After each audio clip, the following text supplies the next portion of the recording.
India and Pakistan have fought wars, shared borders and made repeated attempts at peace. But for over 50 years, one agreement quietly held things together, the Simla Agreement. Now, in 2025, it is on the verge of collapse. So, what was this agreement and why does it matter today? Let's rewind to 1971. India and Pakistan had just fought a major war, one that led to the breakup of Pakistan and the birth of Bangladesh. In the aftermath, both countries signed the Simla Agreement on July 2, 1972 in the Indian city of Simla.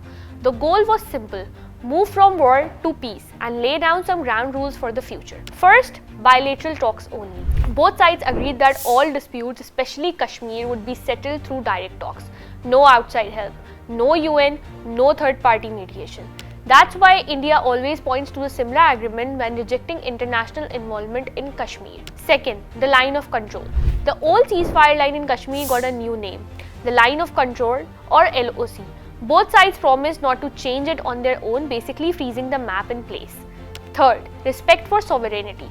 They agreed not to interfere in each other's internal matters and to focus on peaceful coexistence. Fourth, humanitarian steps. India returned over 13,000 square kilometers of land it had captured and released more than 90,000 Pakistani prisoners of war. And finally, the agreement paved the way for Pakistan to eventually recognize Bangladesh, although that happened a bit later. For decades, the Simla Agreement has been the foundation of India-Pakistan relations, especially on Kashmir. Even during tense moments like the Kargil War or the Pulwama attack, both sides stayed within the Simla framework. It acted like a diplomatic guardrail, slowing down escalation and encouraging dialogue. But now, that framework is cracking. In April 2025, after a deadly attack in Pahalgam in Indian-occupied Kashmir, which India blamed on Pakistan, tensions spiked. India responded by suspending the Indus Water Treaty and sealing cross-border routes. Pakistan hit back by closing its airspace to Indian flights and is threatened to walk away from the Simla Agreement. If that happens, here's what's at stake. No more bilateralism. Without Simla, Pakistan could push the Kashmir issue onto global platforms like the UN, the OIC, even countries like China and Turkey. That goes directly against India's long-standing position that Kashmir is strictly a bilateral matter. A fragile LOC, the line of control could heat up more ceasefire violations, more border tensions, and possibly even infiltrations. A return to proxy warfare, Simla helped reduce shadow warfare. Without it, old tactics could return, adding fuel to an already volatile region.